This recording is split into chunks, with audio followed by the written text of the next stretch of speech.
écouter religieusement. À tout à l'heure. Merci. Merci beaucoup, Boubacar. Merci à tous. Monsieur le Président du Parti pour l'Unité et le Rassemblement, honorables invités, merci d'être avec nous cet après-midi au Grand Théâtre National Doudou Ndiaye Coumba Rose pour assister à cet entretien exclusif que m'accorde le candidat du PUR, Monsieur Aliou Mamadou Dia. Mon nom est Oumindour, je suis journaliste et j'ai découvert, comme l'ensemble presque des Sénégalais, le 1er octobre 2023, Aliou Mamadou Dia, lorsque le président du PUR, Serigne Moustapha Sy, a annoncé qu'il portait son choix sur lui pour porter les couleurs du parti à la présidentielle de février 2024. Alors, la question que je me suis posée, c'est qui était ce Aliou Mamadou Dia, qui était jusque-là, nous dit-on, fonctionnaire dans le système des Nations Unies. Il était représentant résident du Programme des Nations Unies pour le développement au Cameroun. Autre question que je me suis posée, c'est est-ce que ce choix a été démocratique? Est-ce qu'il a été consensuel ou est-ce qu'il a été imposé par le président du PUR? Et par ricochet, est-ce que Aliou Mamadou Dia aura les coudées franches une fois élu au soir du 25 février 2024 par rapport à cette figure religieuse très forte? Beaucoup de questions donc trottent dans ma tête et c'est avec un immense plaisir que nous allons avoir cet entretien. Autre question, est-ce qu'il n'arrive pas trop tard dans la course à un scrutin qui s'annonce comme étant un des plus disputés de l'histoire de notre pays? Est-ce qu'il n'est pas resté déconnecté des réalités du Sénégal en étant resté aussi longtemps, resté hors du Sénégal? Qu'est-ce qu'il propose aux Sénégalais? Qu'est-ce qu'il propose à ses compatriotes s'il est élu le 25 février pour permettre à leur pays de sortir de la liste des 25 pays les plus pauvres au monde? Nous parlerons également des alliés, notamment du cas de Ousmane Sonko, le président du PASTEF, qui est actuellement dans les liens de la détention. Et évidemment, nous parlerons du parcours de cet enfant de Mbour, ville à laquelle il est resté très attaché. L'entrevue durera 1 heure et se fera entièrement en Wolof. Alors ne nous en veuillez pas, hein. C'est une Sérère et un Toucouleur qui vont essayer de parler Wolof, mais on va faire de notre mieux pour être entendus de la majorité de nos compatriotes. Et puis à l'issue de cette entrevue, nous laisserons la parole à Monsieur Aliou Mamadou Dia pour sa profession de foi.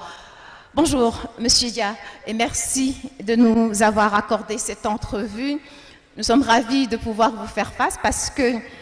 comme je le disais, quand j'ai appris dans les médias que c'est vous qui alliez porter les couleurs du PUR à la course à la présidentielle de 2024, je me suis dit, en tant que journaliste, hein, mais c'est qui? Alors si moi, en tant que journaliste, je me pose cette question, j'imagine que beaucoup de Sénégalais se sont posé la même question. Alors, elle est très triviale, mais ma laaj la ko ci wolof. Aliou Mamadou Dia mooy kan?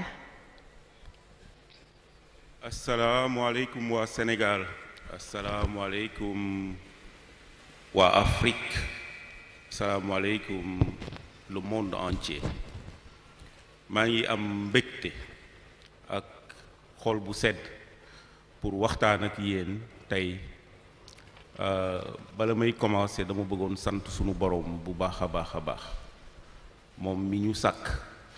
moom mi tax lii yëpp nekk tey di julli ci yonent bi sallallahu alayhi wa sallam. di bala may dellu ci question ummi bi bëggoon delloo njukkal Serigne Moustapha Sy Al Maktoum.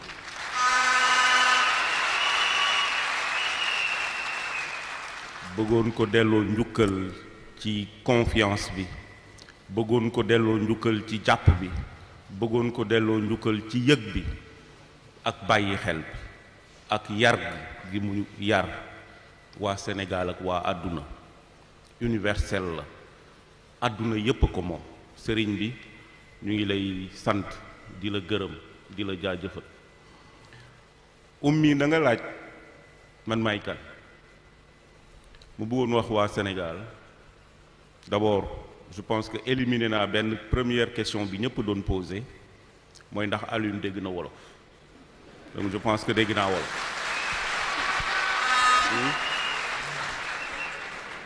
donc loolu question boobu kenn dootu ko laajati. deuxième bi mooy man maa ngi juddoo fu ñuy wax Kër Oumar nekk dans le Saloum ñu bari dañu xalaat ni sax Caajaay laa juddoo mais Kër Oumar laa juddoo nekk dans le Saloum sama yaay sant Ndaw di bëlëb Ndukumaan dëkk Saloum diggante Foundiougne ak Passy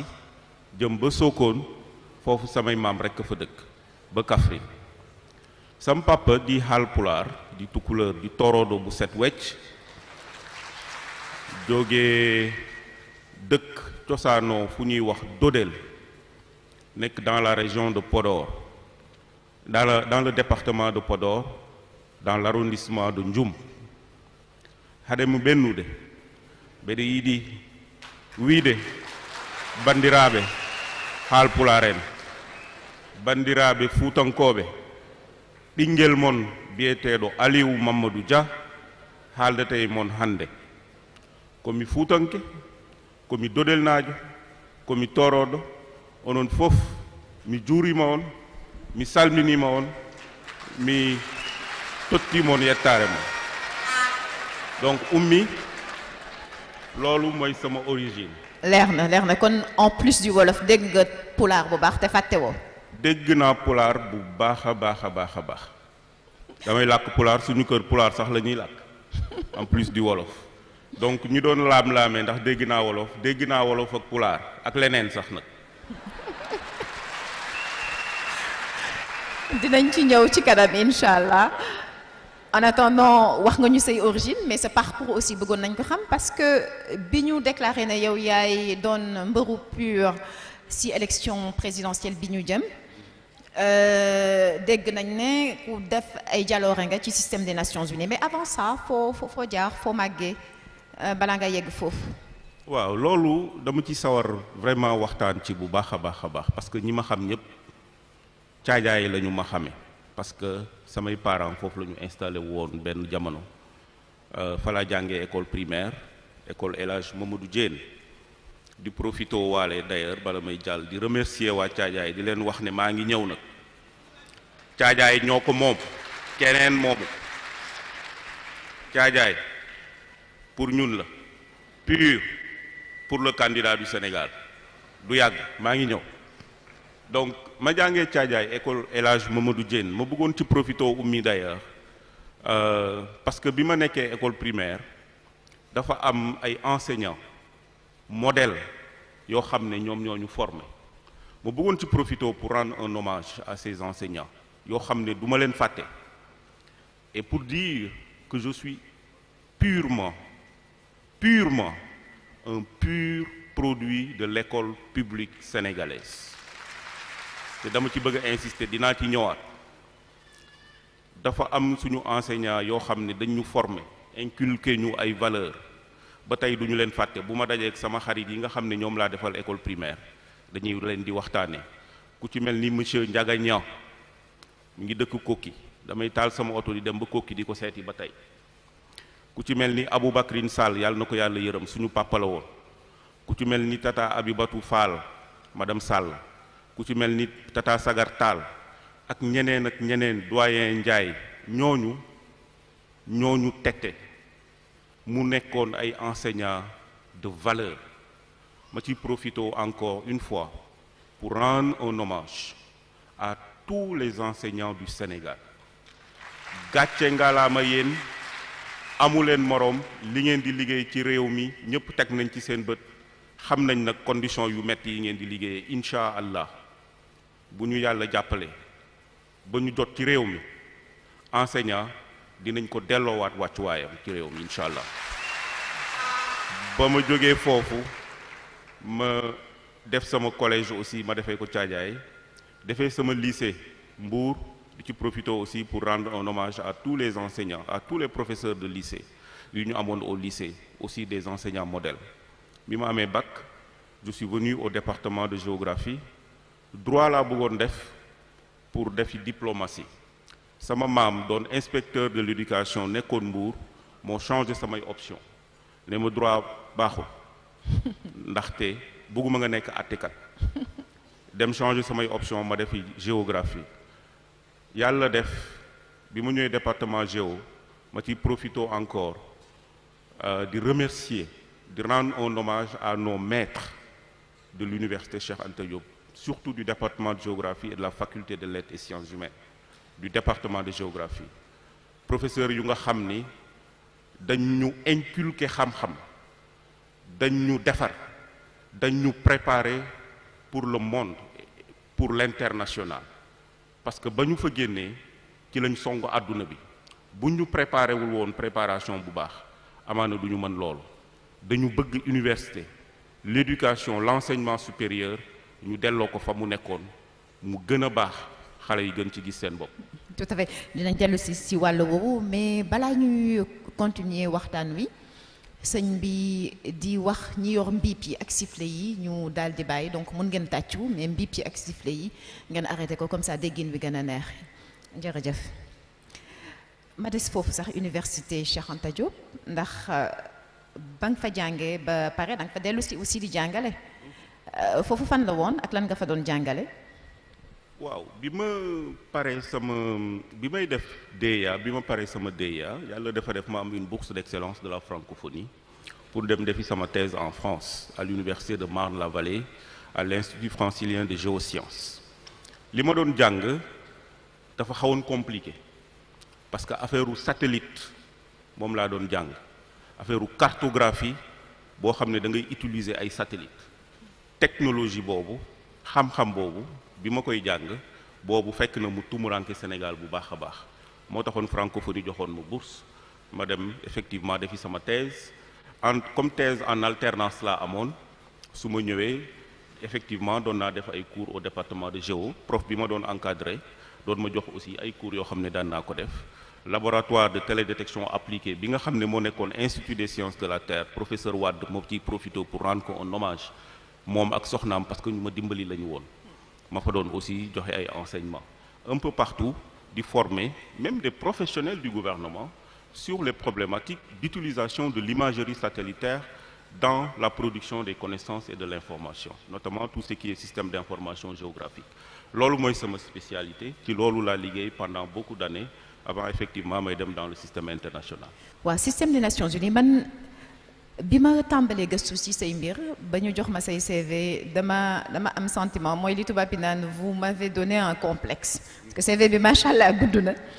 ma ko xool ma ne kon man jànguma dara de ndeket dama doon jàngantu macha allah CV bi surtout li nga def Nations Unies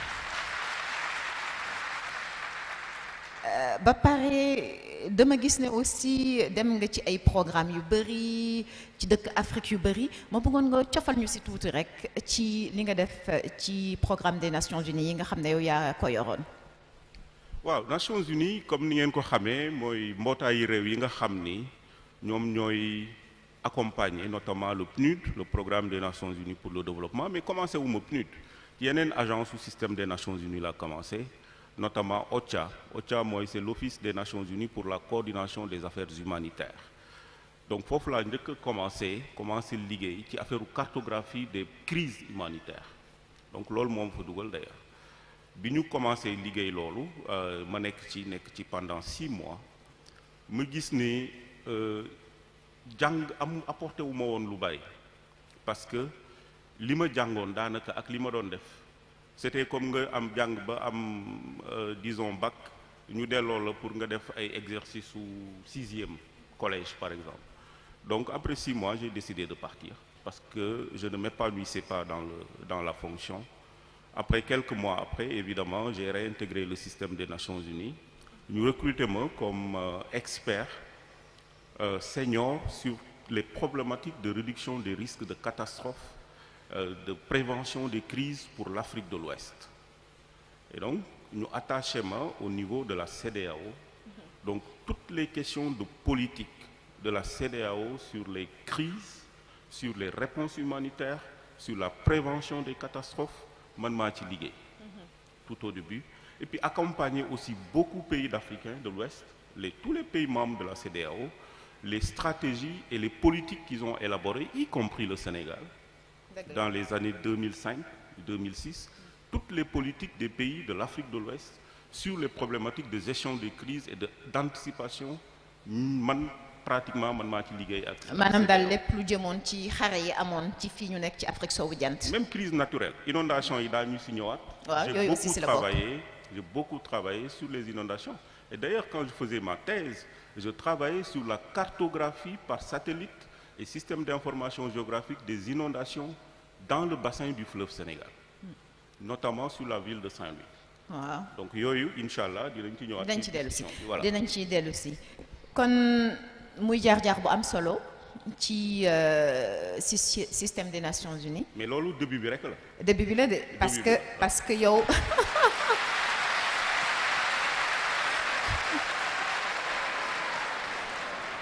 début bi la de dama lay may tuuti rek nga cof si la fin. voilà. wala peut-être la pause parce que comme ni ma ko waxee bu fekkee dañu nar a wax li nga def Nations Unies yëpp fi la ñuy fanaan. te dafa am waxtaan wu am solo boo xam ne dañ ko war a sekk ak yow nga wax sénégalais yi li nga namm ci ñoom boo jotee réew mi donc maa ngi lay may nga dellu si tuuti ci li fi nga mujjee maanaam programme des Nations Unies pour le développement nekk représentant résident du PNUD au Cameroun. Je pense que il est important que ñu waxaat peut-être pas ci fin bi mais ci digg bi parce que après loolu j'ai occupé aussi ay fonctions yu bari notamment benn fonction boo xam ne daanaka moo ma gën a neex ci liggéey bi ma def aux Nations Unies c'est d'être le directeur Afrique de tout ce qui est changement climatique, environnement, résilience des populations, mais surtout accès à l'énergie sur tout le continent africain. Et ça m'a permis de faire le tour du continent africain, d'aller dans tous les pays et de travailler sur des problématiques de développement. waaw ñu def ko ci wolof. Voilà. Donc loolu permettre na ma amul réew bu ma demul ci Afrique maa ngi koy wax keroog benn réunion des fois je me suis retrouvé ci ay réew yoo xam ni dama naan fii lan laa fi ñëw def si Afrique australe j'ai travaillé pendant 3 ans liggéey naa pendant 3 ans Nations Unies yóbbu na ma en Afrique australe man maa doon toppatoo pour waa PNUD tout ce qui est gestion des crises environnement résilience des populations vulnérables en Afrique australe et en Afrique de l'Est. Donc xam ngeen problème yi am ay Madagascar ay Mozambique Swaziland Lesotho Namibie Zimbabwe c'est des questions très très complexes et j'ai beaucoup travaillé dans cette région liggéey naa lu bari aussi en Afrique de l'Est au Kenya en Tanzanie liggéey naa pendant 6 ans en Éthiopie te ku xam Éthiopie xam ne c'est un pays un peu difficile un peu complexe pour liggéey sur les problématiques de développement jàppale le gouvernement éthiopien jàppale tous les acteurs de développement en Afrique de l'Est Sud-Soudan liggéey naa fa lu bare j'ai fait le Soudan ay Tchad les pays difficiles liggéey naa ci lu am solo ci sama carrière ba bi may jàll représentant résident muy loo xam ne consécration la pour liggéey bi nga xam ne def naa ko ba ñëpp reconnaître ko mais aussi des problématiques yoo xam ne c'est des problématiques de grande envergure wax naa ko léegi sur les changements climatiques man maa porté woon accompagnement bi Nations Unies waa PNUD apporté woon au groupe africain des négociateurs pour l'accord de Paris donc j'étais au cœur des négociations et des discussions sur la problématique du climat. mooy ci COP 21 ba wala. COP 21 voilà. COP 21 donc liggéey naa ci lu am solo ak ay beaucoup de gouvernements africains y compris le Sénégal. D'accord. Parce que période boobu j'ai beaucoup accompagné jàppale naa aussi bu baax a baax le ministère de l'environnement waa ministère de l'environnement du Sénégal ñu may dégg. ci ay accompagnement même seen participation à la COP am na yoo xam ne man ñun ñoo ko financé woon jamono jooju ak waa PNUD Sénégal donc accompagner leen ci élaborer ay stratégies élaborer ay plans de réponse à l'adaptation au changement climatique etc. Accès à l'énergie c'est quand même aussi un point extrêmement important man maa dirigé woon toute l'équipe du PNUD en Afrique de l'Ouest qui travaillait sur l'accès à l'énergie mais l'accès à l'énergie en milieu rural dinañ ci ñëwaat ci kanam. bëgg naa ñu ñëw ci torop ndax jamono ji moom énergie moom Sénégal xam nga mooy coow li énergie bi moom il faut que ñu wax si mais Aliou Mamadou Dia man bu ma xoolee sa CV ak dégg yow li nga wax yépp ne moom nga def Nations Unies xam nga ñun Sénégal ñu si bëri koo si wax la lay ne man dama bëgg dugg système Nations Unies de yow nga dem ba dugg ba toll fi nga toll ba am grade bi nga fa am dama am envie laaj la qu'est-ce que vous êtes venu faire dans cette galère lan nga wut si si coowal politique Sénégal ndax politique Sénégal metti na bëri na histoire bëri na coono daal man daal ba tey loolu ump na sama xel mi lan ub na sama xel mi lan mooy li la motiver li la pousse ba nga ne xaaral teranga yi ma amoon yëpp Nations Unies ma bàyyi ko dellu si Sénégal politique pour nekk 5e président de cette république. waaw soxna Sénégal rek ka ma ko jaral.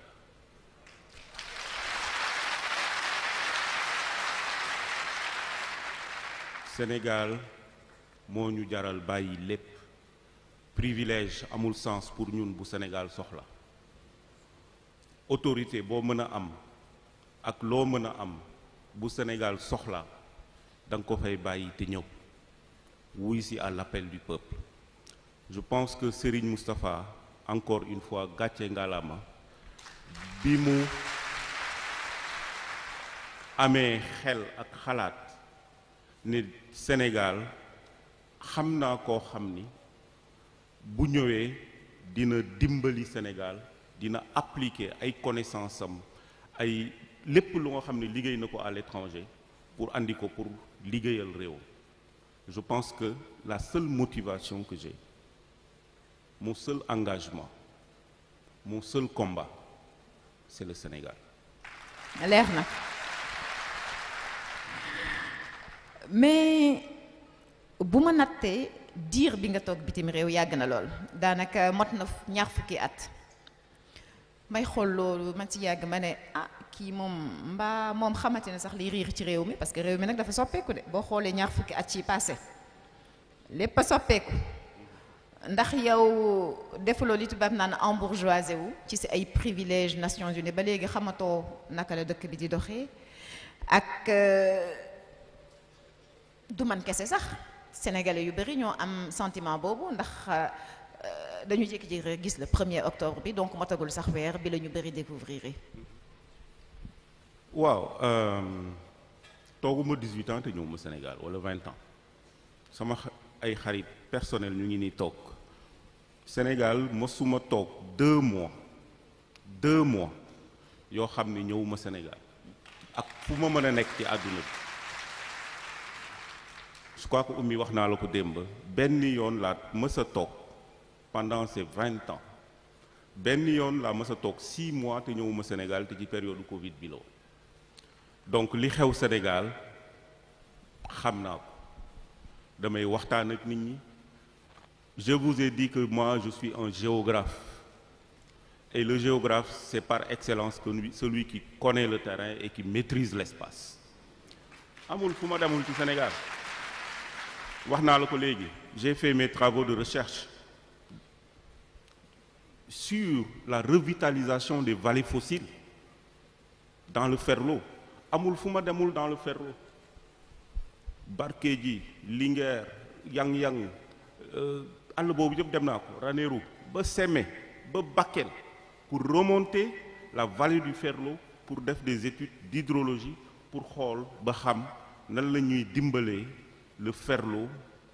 pour ndox bi ñëwaat fa et ça c'est aussi un problème dinañ ci ñëwaat sur la maîtrise de l'eau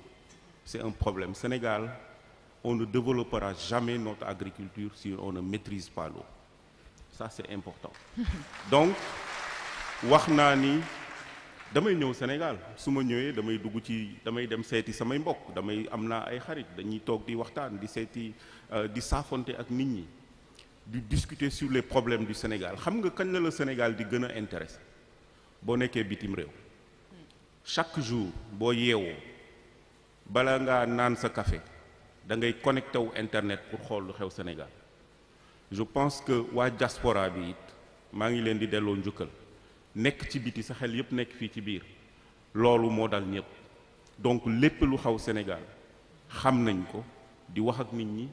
di échanger ak ñoom di lire li xew ci dëkk bi mais aussi di ci dugal suñu loxo ak suñuy xalaat donc loolu Alioune xamul lu xew Sénégal ay naxee mbaay la xam naa bu baax a baax a baax tous les secteurs li fi xew incha allah xam naa ko. waa naxee mbaay bi de moom ni nga ko waxee moom mooy gëjoo fi ndax ñi fi gëj moom xamatuñu naxee mbaay. voilà. léegi ma ko doon wax sànq ba tey ne la sa dikk ci langum politique bi dafa bett ñu bëri même kàngam yi nga xam ne ci wàllu journaliste sax wala analyse politique ñoom ñooy suivre seen politique sénégalaise dañoo jékki-jékki rek gis la moom ñépp naan waa kii kana kii kana kii kana ma bëggoon a xam depuis kañ nga commencé militer parti bi du PUR ndax man dama jàpp ne sénégalais yu bëri aussi jàpp ko ne ku nekk fonctionnaire des Nations Unies amoo droit def politique donc kañ nga yegsi ci politique bi ak kañ nga bokk PUR. xam nga Nations Unies dañuy promouvoir bu baax a baax tout ce qui est engagement citoyen te engagement citoyen bi ci gën a am solo mooy action yi nga xam ni moom ngay def di contribuer ci sa vie publique de ton pays loolu kenn du la ko tere donc mën nga nekk membre d'un parti. mën nga nekk membre d'un parti. d'accord kon leer loolu amul benn évidence li ñu lay tere rek mooy que mënuloo occuper ay charges ay fonctions au sein d'un parti mais dara terewu la bokk ci benn parti di ci militer di andi sa xalaat parce que politique Sénégal il faut aussi ñu changer la conception de la politique au Sénégal c'est pas seulement que lui ki nga xam ne mooy taxaw di meeting di yuuxoo ko tëbaka daanu kooku rek la ñuy jàppee politicien politique c'est l'art de gérer et d'administrer la cité képp koo xam ne yaa ngi jàpp ci administration wu sa cité képp koo xam ne yaa ngi def des actions citoyennes mais tu fais de la politique et c'est de ça dont on a besoin il faut pas que Sénégal ñu andi ñu ci domaine bu nga xam ne maîtriser wuñu ko donc je pense que pendant tout le temps que ma nekk dans le système international maa ngi aussi di contribuer ci ay réflexion ci ay xalaat ci doxalin sama réew nu muy demee à travers ay associations à travers le PUR à travers d'autres mais mécanismes. kañ nga bokk PUR exactement. PUR bokk naa ci depuis bi nga xamee ni yàlla def na ma dajeek sëriñ bi ñuy waxtaan lu bari ci doxalinu réew mi di échanger ay idées su ma ko gisee saa bu ma ko gisee dañuy waxtaan ci gouvernance dañuy waxtaan ci accès aux services sociaux de base dañuy waxtaan ci diplomatie dañuy waxtaan ci réduction de la pauvreté maa ngi rappelé waxtaan bu am solo bu ma waxtaan ak moom sur la mise en œuvre des objectifs de développement durable pour wax la ne la que loolu échange yooyu may am ak moom échange yu may am ak Cheikh Tidiane échange yu may am ak ñeneen c'est ma manière de contribuer à la réflexion pour rendre mon pays un meilleur pays. ba léegi tontu ma lu leer loolu kañ la parce que bu ma ne nag le 25 septembre la woon le 1er octobre ñu annoncé ne yow yaay candidat donc seen daje boobu kañ la woon kañ nga bokk PUR Sénégalais yi dañu bëgg a xam. depuis 2018 maa ngi contribuer maa ngi andi samay xalaat soit à travers sëriñ bi soit à travers yeneen membre parti bi de manière effacée je dirais parce que samay fonction permettre ma ko woon donc loolu je pense que c'est une participation honorable et active dans l'organisation et dans la vie du parti. kon fi mu toll nii démissionné nga effectivement du système des Nations Unies leer na. Démissionnant du système des Nations Unies, j'ai renoncé à tous mes privilèges, j'ai renoncé à tout ce que j'avais comme prérogative au sein du système des Nations Unies pour répondre à l'appel de mon pays, pour venir servir mon pays, pour remettre mon pays sur le droit chemin. parce que sunu réew soxla na ñu ko wàllu suñu réew dama naan Sénégal a ngi jooy te dañoo war a ñëw wàllu si ko sénégalais yi sonn nañu sénégalais yi tàyyi nañu ci gouvernance bu bon ci salfaañe àq ak yelleefu doomu aadama ci justice boo xam ni dafay sooxe ci yeneen ak yeneen ak yeneen daañu ci ñëw loolu nga nekk bitim réew te xam ne am nga capacité ak technicité wu contribuer ci ba mu redressé wu je pense que loolu doo xalaat ay démission Sénégal la ñu ëppal loolu yëpp moo tax it ñu ñëw incha allah. ma wéy rek ci laaj yi nga xam ne aussi sénégalais ñu ngi koy laaj xam nga bu ñu jógee si kii mooy kan wax nga leen yow yaay kan beneen laaj bi ñuy laaj mooy lu tax biir PUR am ay militants yoo xam ne dañu engagé sur le terrain ñu leen di gis lu bari sax ñoom lañ tàmm a gis surtout at wi weesu moom am ngeen fi une nouvelle star neexi tubaab ah Cheikh Tidiane Youm ah ñëpp doon xaar peut-être ñu tànn ci ñooñu ñu xëy rek dégg na yow yaay doon candidat yow noo dundee loolu. Oumy, j'en profite pour rendre un hommage à travers question bi nga posée rendre un hommage à le secrétariat général toute la direction à la tête Cheikh Tidiane Youm ci liggéey bu rafet bi nga xam ni moom la ñu def ces dernières années te président wu parti bi dénk leen ko ñu def ci liggéey bu mucc ayib alors li ma ko dundee mooy cela démontre encore une fois la vitalité démocratique qui existe au sein du PUR lu tax ma wax loolu li ñu tàmm gis Sénégal mooy lan président ou parti rek mooy toujours candidat wala secrétaire général ou parti rek mooy toujours candidat loolu lañu fi tàmm gis donc pour wax ni seulement démocratie bi nga xam ne mooy daw à l'intérieur du parti sëriñ bi di président wu parti bi dajale njaboot gi ñu discuter xalaat ban profil la ñu xalaat ne mën na porter valablement la candidature pas la candidature du PUR mais la candidature du Sénégal un candidat pour le Sénégal Serigne Moustapha tànnalul waa PUR candidat dama bëgg mu leer Serigne Moustapha waa Sénégal la wutal candidat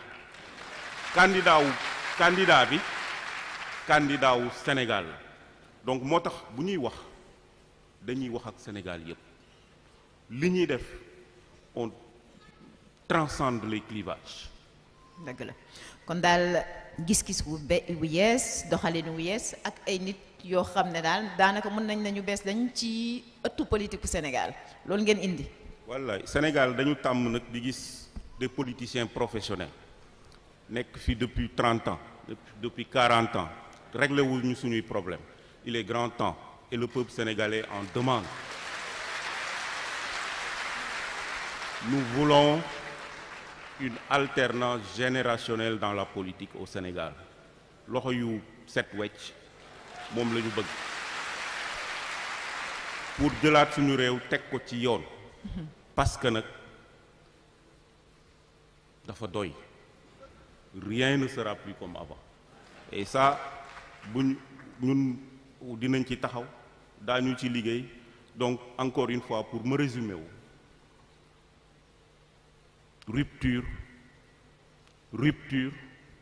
rupture ak orientation yu bees pour waa Sénégal. ci sa biir wax danga ne Serigne Moustapha tànnalul PUR candidat dafa tànnal Sénégal candidat ma bëgg a sukkandiku ci loolu pour laaj la benn laaj yow mbaa buñ la falee réew mi du mujjee kon ci loxo ab guide religieux maanaam ab sëriñ walla mujje sax ci borom daayira daal ñu naan alxames ci guddi dañuy guddi àjjuma pale voilà dëgg la sax nag seen ay guddi àjjuma day neex lool ndax man xale yi Cees laa donc min naa waa Moustarchidine waaye nag dafa am loo xam ne république da ko laaj tey boo toogee jàkkaarloog askan wi ne leen sëñ Moustapha moo ma tànn waaye tànnalul candidat pur est-ce que doo dëggal ñuy wax loolu naan même buñ la tey ñu faloon le président sëñ Moustapha Sy moom mooy doon président bu nekk ci ginnaaw di tirer les ficelles ni ñu koy waxee ci tubaab. waaw Oumy laaj nga laaj bu am solo je pense que sénégalais yi tam ñu ngi xaar mais dama la bëgg a delloo ci ginnaaw tuuti avec un peu d'histoire l'histoire politique du Sénégal président Léopold Sédar Senghor ku ko jàppale woon ba mu falu ku jàppale woon Senghor ah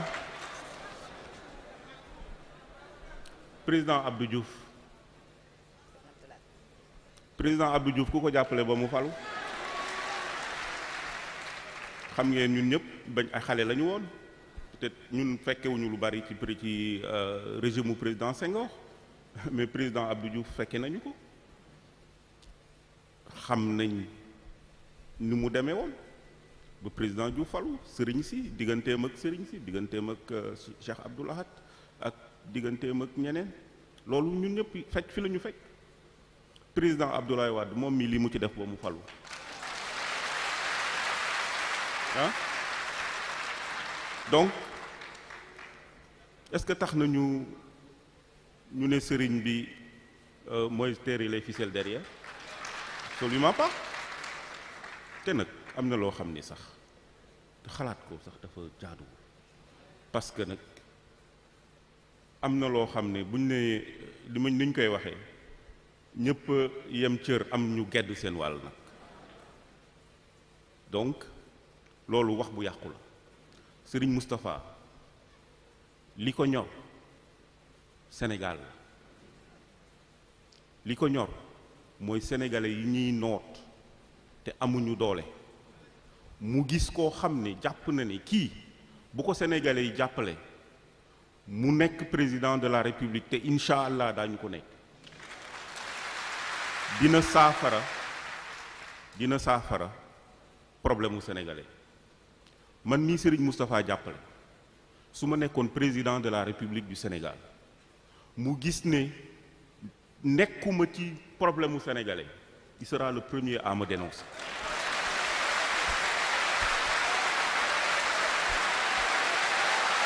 Donc oui.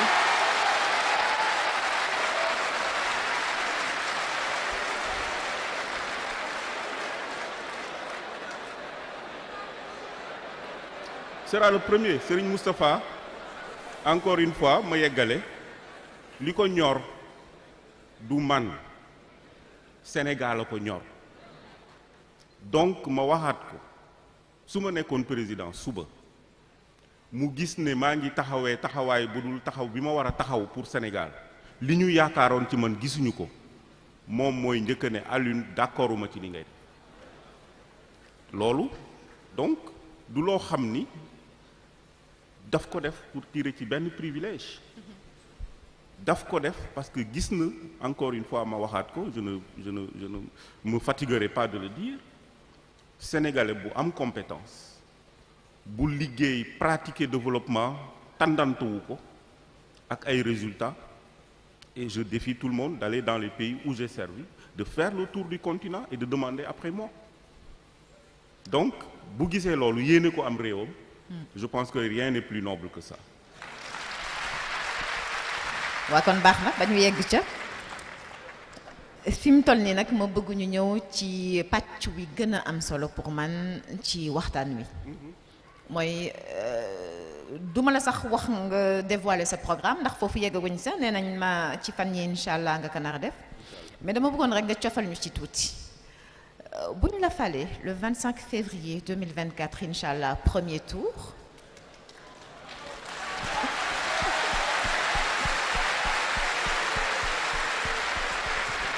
def leen ndànk parce que balaa ñu koy fal nag day wax sénégalais yi lu leer te ci loolu laa bëggoon ñëw donc déglu leen bu baax li mu nar a wax ah du ñu ñëw rek jox ko caabi palais bi de palais bi dafa am foo jaar te day wax lu leer nañu wax lu leer fi mu toll nii foofu laa bëgg ñu ñëw ni nga ko waxee au début de l'entretien Sénégal daanaka ab màgget la daal féppay métti muy ci njàng mi cof nga ko muy ci wàllu aménagement du territoire accès à l'eau industrialisation les jeunes jigéen ñi donc défi yi lay xaar tey bu ñu la faloon bari na kon le 2 avril 2024 bu ñu la takkalee càkk bi ni ko xale yi di waxee ba nga dugg palais ci lan ngay njëkk ne xaaral nag lii moom xaaral ma relever sama ay manche chemise commencé. yàlla na sa gémmiñ barkeel incha allah soxna Oumy comme yow sama yaay nga xam naa ne loo wax rek dafay am incha allah su boobaa je pense que priorité wu sénégalais yi mooy la cherté de la vie sénégalais yi sonn nañu. ceeb cher na diwlin cher na saabu cher na ndox mi cher na Oumy gis nañu sa pétition bi Sénélec mu ngi bëgg a rey waa Sénégal ah. waaw bàyyil wax boobu. tu vois donc balaa ñu naan ma waa PUR ñoo nekk seen ginnaaw fan yee dëkkaloon nañ ma ci benn parti. voilà donc je pense que sénégalais yi lu ñu soxla mooy ku mën a leen dimbali. ba ñu mën a vivre dignement et de manière décente avec toute la dignité qu'il faut loolu d'abord et avant tout mooy njëkk nekk suñu combat le pouvoir d'achat des Sénégalais da ngay am 5000 francs des marchés boo jëndee ñaari carottes ñetti navet mu jeex tu ne peux pas nourrir ta famille loolu je pense que d'abord et avant tout loolu mooy les priorités de l'heure beneen bi mooy la jeunesse sénégalaise et suñu combat mooy fexe ba cette jeunesse qui n'a plus d'espoir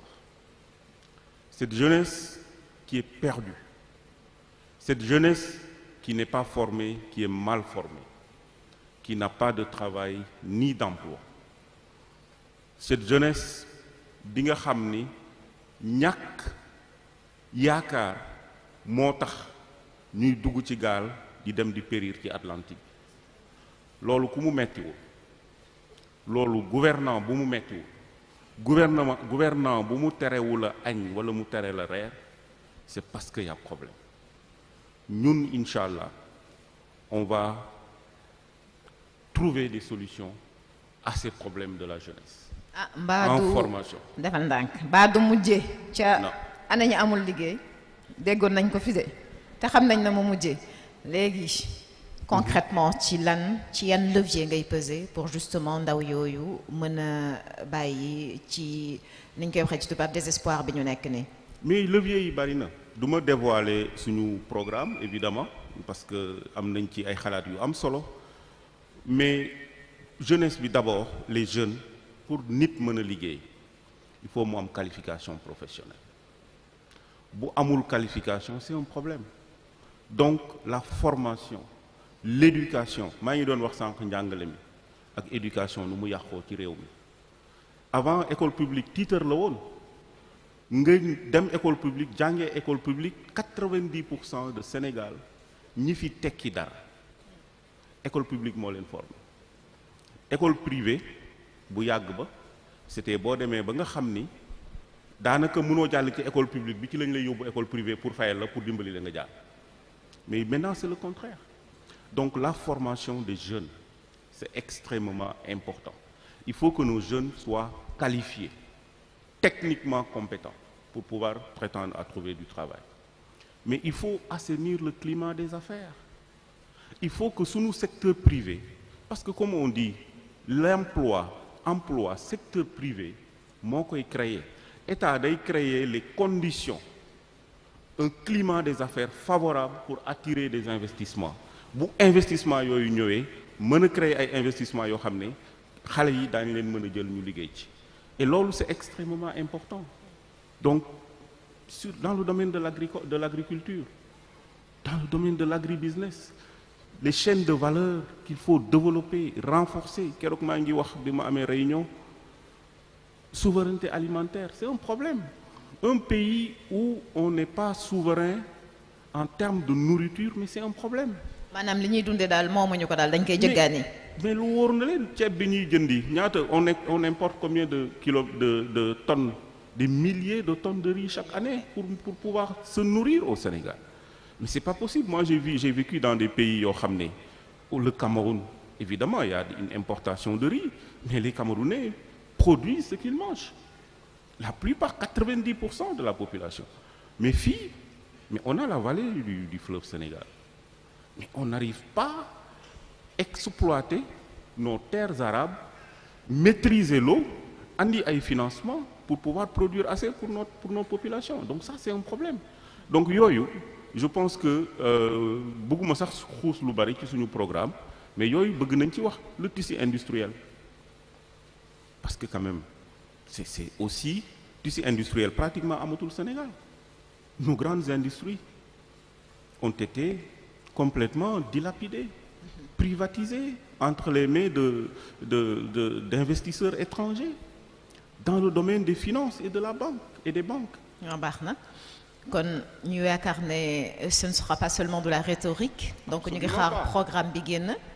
ñu gën ci mën a xuus waaye duma la bàyyi nga dem de te waxoo ci ñun ñi ana jigéenu pur yi. fa laa jëmoon. waaw voilà fa laa jëmoon. non damay bañ jigéen ñi xalaat ne yow yaa tax ma waxu jigéen donc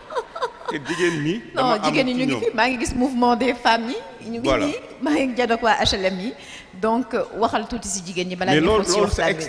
c'est extrêmement important d'ailleurs keroog maa ngi koy wax réunion jigéen ñi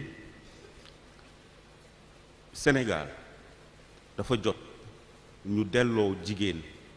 jox jigéen ak xam jox ko place ci société bi jox ko place dans nos processus de planification de développement. Autonomisation,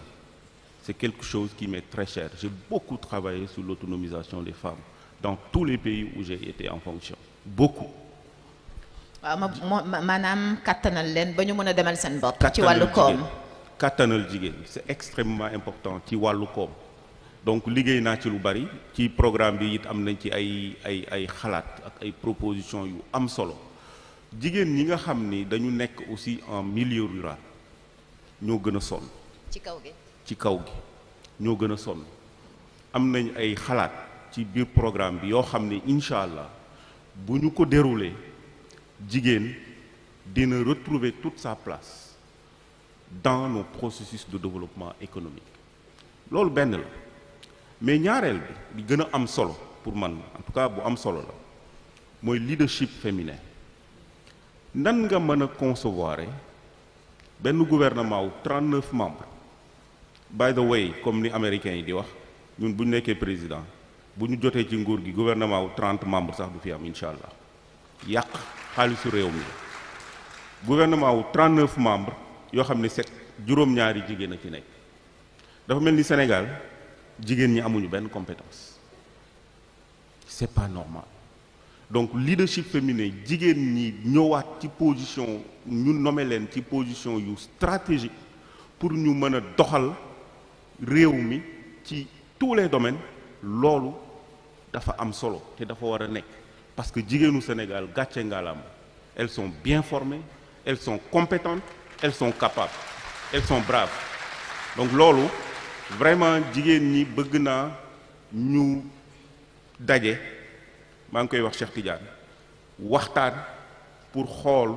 nan la ñuy gën a takkoo mobiliser parce que ku gagné fii jigéen ñee la gagné la. dëgg la sans jigéen ñi kenn gagné voilà. wax bi dex na de waaye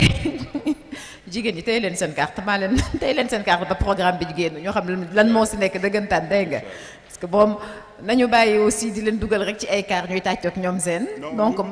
vraiment yàqamti naa gis programme bi ba gis wàll wi nga jagleel jigéen ñi ñu wax nag léegi ci wàllum politique fii ci réew mi gis nañ li xew yépp semaine bi surtout bureau assemblée nationale bi ñu doon renouveler gis la fa xew diggante Yewwi ak Taxawu waaye dama bëggoon comme waxtaan wi du ñu may ñu dugg ci dans les détails ñu ñëw surtout ci kaawu kenn ki nga xam ne seen allié majeur la ndax lu tax mu nekk seen allié majeur tey bi ngeen doon taxawal Yewwi ci moom aussi ngeen àndaloon maanaam ci membre fondateur yi ngeen bokkoon muy Ousmane Sonko nga xam ne tey yoon da ko teg loxo mu nekk ci grève de la faim nekk hôpital gis nañ li xew lépp ci fiche de parrainage yi ndawam bëggoon retiré yoon bañal ko ma bëggoon a xam tey yéen dafa mel ni da ngeen ci am ab tekkaaral dafa mel ni li tubaab naan soutien de façade rek ngeen am mais daanaka soutenir leen ko ni mu waree te nag Sénégal dañuy ne Ousmane Sonko bu toogee dafay gën a yomb ci yéen de mbaa du looloo tax dégguñu leen ci torop. Non, je pense que d'ailleurs j'en profite d'ailleurs pour encore témoigner suñu affection ak nos encouragements et tout notre soutien au président Ousmane Sonko parce que li ma wax keroog lu ko dal bëgg Sénégal a ko teg bëgg taxawu Sénégal bañ nooteel moo ko teg donc je pense que bu fekkee ni am na kenn ci koo xam ne am na ci moom confiance ku koy soutenir ci zaahir ak ci baatin waa PUR loolu kenn naatable wu am na loo xam nag ne doo ko génne ci mbedd mi soutien mën nga ko def te Cheikh Tidiane wax na ko léegi loolu mooy li ngeen ci xam mais liñ ci nit ñi xamul a ko ëpp li ci nit ñi xamul moo ko ëpp donc Ousmane on est de tout cœur avec toi on te soutient boo gestoo ak foo mën a gestu di nga ñu gis sa ginnaaw ci zahir ak ci baatin donc loolu moom amuñ ci benn naatable. waaw baax na ba ci kanam incha allah xam naa du ñàkk dinañ leen ci cokkaasaat. ma bëggoon nag ñu jeexale waxtaan wi ci laaj bi kañ ngay wàcc ci terrain bi parce que bañ ñu ne yow la ñu tabb pour nga doon mbëru PUR le 1er octobre ba tey gisaguñ la torop de ci terrain bi te dafa mel ni ñi nga nar a jonganteel xaw nañ la raw nag parce que gis naa leen ñu dem di wax ak askan wi ñii aussi di wut ay parrainage wala yéen sax fu mu toll nii il faut ngeen wuti parrainage parce que 11 députés ngeen am il me semble donc parrainage yi moom faw ngeen jaar ci parrainage citoyen bi léegi ma bëggoon a xam kañ ngay tàmbali sa wàcc nag jàkkaarloog Sénégalais yi dem wax ak ñoom jege leen sur le terrain. Merci Oumy, peut-être avant may rebondir ci question boobu dama bëggoon aussi profiter lancer un appel à tous les leaders de l'opposition pour wax leen encore une fois que ni il ne faut pas que ñu divertir ni benn combat la ñu am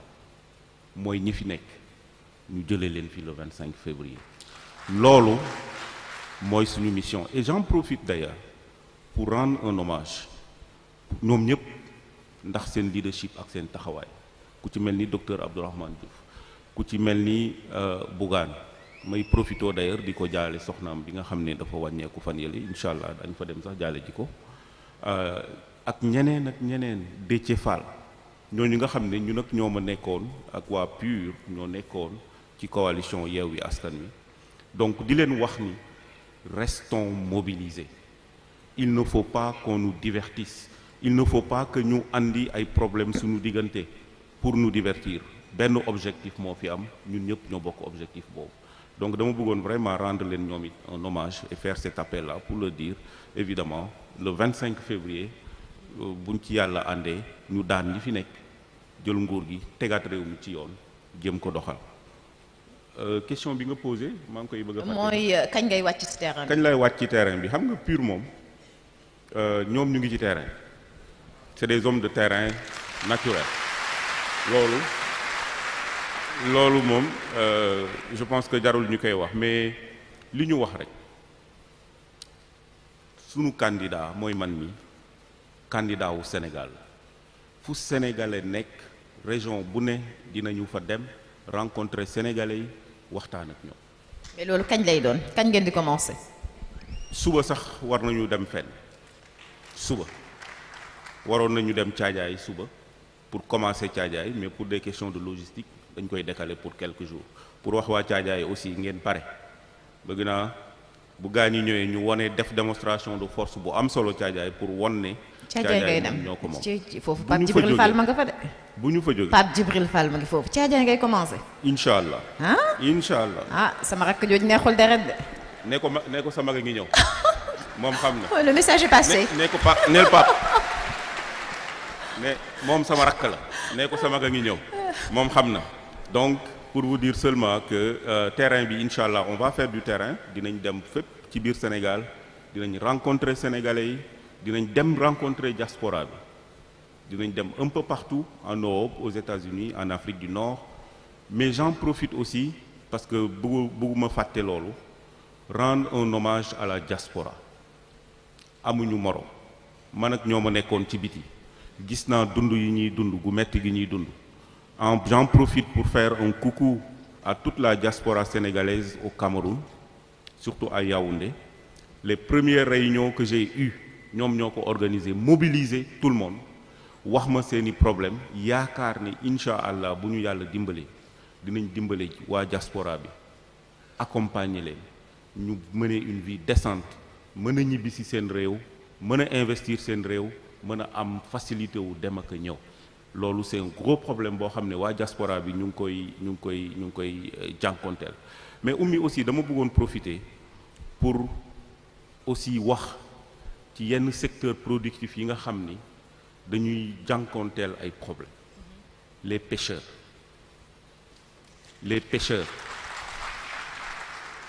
waa napp gi licence de pêche yeeg contrat de pêche yi mu ngi leen di bëgg a rey incha allah daañu dem seeti leen am nañ ay proposition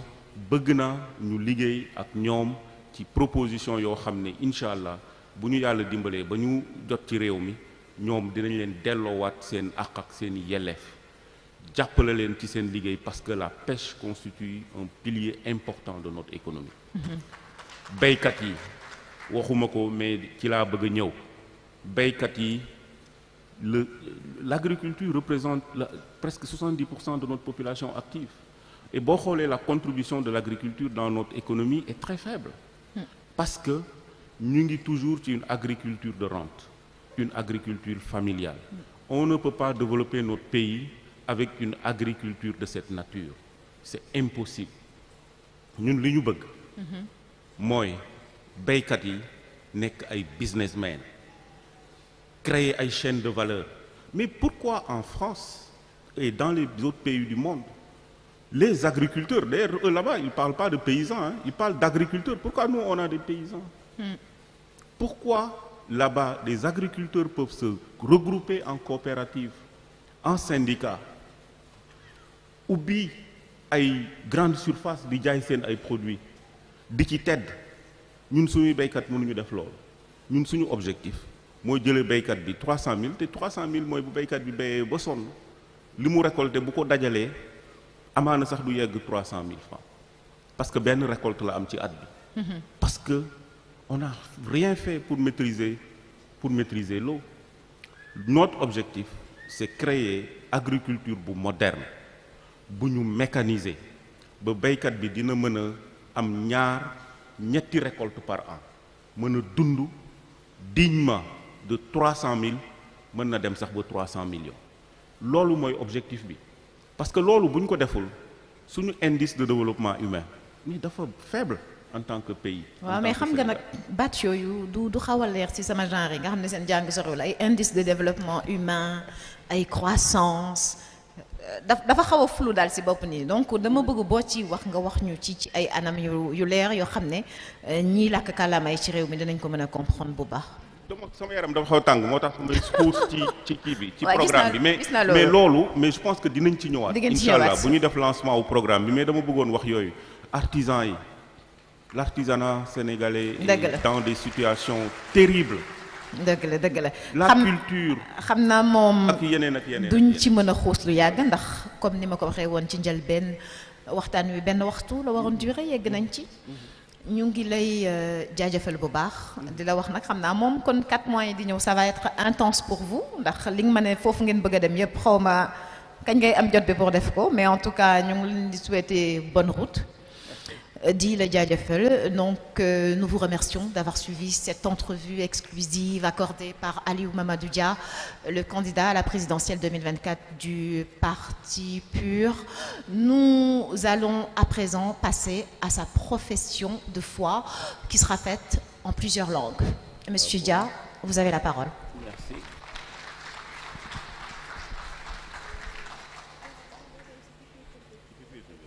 Oui, normalement, la profession de foi se fera au pupitre. Merci, mamie. Voilà.